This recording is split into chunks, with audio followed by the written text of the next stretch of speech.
तो बहुत ही दुख और अफसोस की बात है कि उमर खालिद और शर्जील इमाम का पिछले 5 साल से ना तो जमानत हो रही है और न ट्रायल शुरू हो रही है। वहीं दूसरी तरफ जिसने दिल्ली में आग लगवाई कपिल मिश्रा, उसका वीडियो वायरल हो रहा है और वो न केवल उसको कोई पूछ रहा है बल्कि कपिल मिश्रा मंत्री बन गया है। मेरे दोस्तों, सुप्रीम कोर्ट में बैठे सम्मानित जजों ने कहा ये इनके पास इन्होंने देश के खिलाफ हैं, ये देश को तोड़ने वाले हैं, इसलिए इनकी जमानत नहीं होनी चाहिए। मैं बिल्कुल मानता हूं जो देशद्रोही है, सुप्रीम कोर्ट से मैं कहता हूं हम भी आपके साथ हैं, पूरा देश देशद्रोही के खिलाफ है। लेकिन देशद्रोही की परिभाषा क्या हो ये सुप्रीम कोर्ट को तय करनी चाहिए। हम तो जानते हैं क्या होती है। मैं आपके साथ 2 बड़े मुद्दे जोड़ना चाहता हूं मेरे दोस्तों। हमारे देश में हमारे देश की संसद में रक्षा मंत्री राजनाथ सिंह कहता है सबूत के साथ कि चीन ने हमारे बहुत बड़े भूभाग पर कब्जा कर रखा है। अरुणाचल का भाजपा का सांसद कहता है अमित गांव, वो कहते हैं कि वहां पर बहुत बड़े हिस्से पे चीन ने कब्जा कर लिया। पेंटागन की रिपोर्ट कहती है कि भारत के बहुत बड़े हिस्से पर चीन ने कब्जा कर लिया। 20 जवान शहादत देते हैं, 76 जवानों के अधमरे हो जाते हैं। 15 जून 2020 को चीन ने कब्जा कर लिया। तो चीन के जमीन से अपनी जमीन बचाने के लिए जवान शहादत दे दें, रक्षा मंत्री संसद में बता दे, अरुणाचल का सांसद चिल्लाए, पेंटागन की रिपोर्ट आए, लेकिन नरेंद्र मोदी ने क्या कहा? नरेंद्र मोदी ने कहा हमारी न कोई गुस्सा है, न घुस आया है, न हमारी जमीन का एक टुकड़ा किसी के पास है। इसका मतलब अगर राजनाथ सिंह ने संसद में झूठ बोला तो राजनाथ सिंह पर देशद्रोह का मुकदमा चलना चाहिए। अगर हमारे जवानों ने 15 जून 2020 को आत्महत्या की 20 जवानों ने और 76 ऐसे अधमरे हो गए तो उनका कोर्ट मार्शल होना चाहिए। अगर हमारे देश के अंदर अरुणाचल के सांसद ने झूठ बोला संसद में तो मुकदमा करके जेल में डाला जाना चाहिए। लेकिन दोस्तों, हमारे जवानों की शहादत मातृभूमि की हिफाजत के लिए हुई। हमारे देश में पेंटागन की रिपोर्ट सच में चीन के कब्जे को लेकर उजागर हुई। अरुणाचल के सांसद ने कहा आने वाली पीढ़ियां थूकेंगी मेरे ऊपर अगर मैं इसको जिक्र नहीं करूंगा तो। और राजनाथ सिंह ने सच बोला। तो कौन है देश का गद्दार? नरेंद्र मोदी। तो मैं ये कहना चाहता हूं कि जिसने भारत का हिस्सा चीन का बता दिया, हम आने वाली कोई सरकार कभी दावा नहीं कर सकती कि चीन के पास हमारा जमीन है। 19 जून 2020 तक जो जमीन चीन के पास थी, इसका मतलब हुआ सुप्रीम कोर्ट मैं आपके साथ हूं। क्या आप में इतनी हिम्मत है कि आप देश की गद्दारी करने वाले नरेंद्र मोदी के खिलाफ मुकदमा दर्ज करने की तैयारी करें? अगर आप आदेश करें, मैं आता हूं पिटीशन लेकर, उच्च कोटि के वकील को लेकर। मेरे दिल में बड़ी पीड़ा है, इसने हमारे देश से गद्दारी की और चीन से यारी की। मैं दूसरा जिक्र करता हूं उत्तराखंड के मुख्यमंत्री पुष्कर सिंह धामी का। 14 अगस्त 2015 को पुष्कर सिंह धामी ने एक नक्शा पोस्ट किया भारत का और बहुत बड़ा हिस्सा भारत का चीन के जमीन में दिखाया। ये देश से गद्दारी है या देश चीन से यारी का मामला है? तो मैं दूसरी बात कहता हूं सुप्रीम कोर्ट से, मैं अपील करता हूं क्या आप में इतनी हिम्मत है कि आप उत्तराखंड के मुख्यमंत्री पुष्कर सिंह धामी पर देशद्रोह के मामले को आगे चला सके? मैं याचिकाकर्ता बनने के लिए तैयार हूं। और मैं तीसरी अपील करता हूं, हमारे देश के भूभाग के टुकड़े करने में अगर शर्जील इमाम ने टुकड़ा किया है, उमर खालिद ने टुकड़ा किया है, तो मैं दावे के साथ मैं कहता हूं चौरा में फांसी पर लटका दो उन दोनों को। लेकिन अगर टुकड़ा किया है तो इसके लिए तरीका क्या होना चाहिए? आप तो बंद कमरे में बैठे हैं, इसका तरीका है रेफरेंडम होना चाहिए।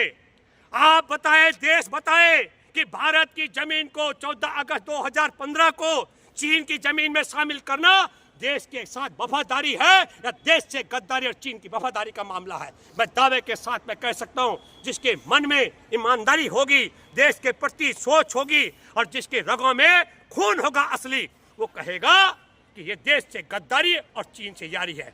इसी तरीके से राजनाथ सिंह की बात को संसद में, पेंटागन की रिपोर्ट को, अरुणाचल के सांसद की संसद में बात को और जवानों की शहादत का अपमान करने वाला और हमारे देश में संविधान का अपमान किया, संविधान के मुताबिक जो कसम खाई थी उसका अपमान किया, शहीदों का अपमान किया, भारत माँ का शीश काट करके चीन को दे दिया, तो ऐसे गद्दार के खिलाफ क्यों नहीं मुकदमा दर्ज होना चाहिए।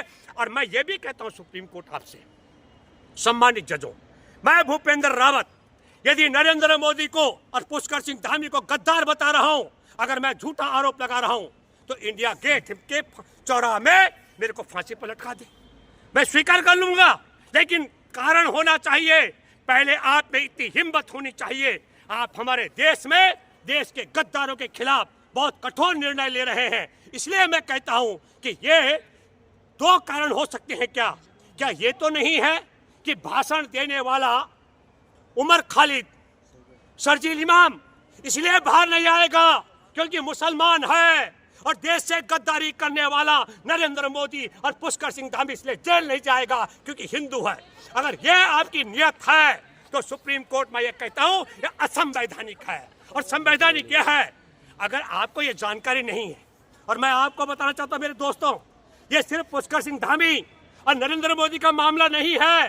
यही भाषा हमारा जो लद्दाख का उपराज्यपाल है ब्रिगेडियर मिश्रा, उसने एक भाषण में कहा 1 इंच जमीन पर किसी का कब्जा नहीं है। ब्रिगेडियर मिश्रा की भाषा भी वही भाषा है जो देश के गद्दारी करने वाले पुष्कर सिंह के नक्शे में और मोदी की भाषा में है। इसका मतलब हुआ कि लद्दाख का ब्रिगेडियर भी देश का गद्दार और चीन का यार है। लेकिन और दुख की बात बताता हूं, कोण में खाज, वहां पर तब हमारा मेजर जनरल भूपेंद्र द्विवेदी बैठे थे जो आज सेना का जनरल है। तो मैं दोस्तों एक बात आपको कहना चाहता हूं, पहले तो मैं सोचता था कि 2007 से हमारे देश की सरकार माने भाजपा चीन के टुकड़ों पर पल रही है। लेकिन जब ब्रिगेडियर मिश्रा के भाषण हुए, हमारी जमीन नहीं है, और वहां पर उपेंद्र द्विवेदी बैठा था, तो मेरे दिमाग में और दिल में एक बात आई, हमारे देश की भाजपा सरकार ही नहीं, सेना पर भी चीन का जादू बोल रहा है, देश के साथ गद्दारी हो रही है। मेरे दोस्तों, मैं आप सब लोगों से अपील कर रहा हूं, कई लोग सोचेंगे भूपेंद्र पर कंटेम्प्ट ऑफ कोर्ट बन जाएगा, मोदी को गद्दार बोलने का, पुष्कर सिंह धामी को गद्दार बोलने का, ब्रिगेडियर मिश्रा को गद्दार बोलने का, और जनरल उपेंद्र द्विवेदी पर सवाल खड़ा करने का। मैं सारे मुकदमे झेलने के लिए तैयार हूं, बस सुप्रीम कोर्ट की ताकत होनी चाहिए, मेरे पर भी मुकदमा दर्ज करे, मुझे ही मुकदमा में शामिल कर दे, ताकि ये पोल तो खुले, मैं सबूत लेकर आ सकता हूं। तो जो मैंने आपके सामने परोसा, मेरे दिल की कोई मेरे दिल में एक बात है कि देश के गद्दारों को तुम्हें सबक सिखाना चाहिए। अब सबक सिखाने का तरीका मैं अकेला भूपेंद्र रावत तो सिखा नहीं सकता हूं। आप सबों से गुजारिश और अपील करता हूं, उठ खड़े हो जाओ, देश के गद्दारों से देश को बचाओ। और मैं एक बात सुप्रीम कोर्ट से कहना चाहता हूं, हमारे देश के साथ गद्दारी करने वाले, भारत माँ का जमीन चीन को बेचने वाले मुफ्त में नहीं दी, ये जबान स्लिप का मामला नहीं है। तो जो देश से गद्दारी कर रहे हैं वो कुर्सियों पर हैं, और जो अपने अधिकार की बात कर रहे हैं शर्जील इमाम और उमर खालिद, वो जेल में है। ये न्याय नहीं है। इसलिए मैं सुप्रीम कोर्ट आपसे अपील करता हूं, इन युवाओं को बाहर आने दो। तुम चाहो तो ये एक शर्त लगा दो, क्योंकि ये पढ़े लिखे हैं, संसद में जाएंगे तो सच बोलेंगे, पहले भी सच बोलते हैं, जेल में भी सच बोलते हैं। तो फिर अगर ये डर है कि वहां जाके सच बोलेंगे, तो एक रास्ता निकाल दो, ये चुनाव नहीं लड़ पाए वो रास्ता रख लो।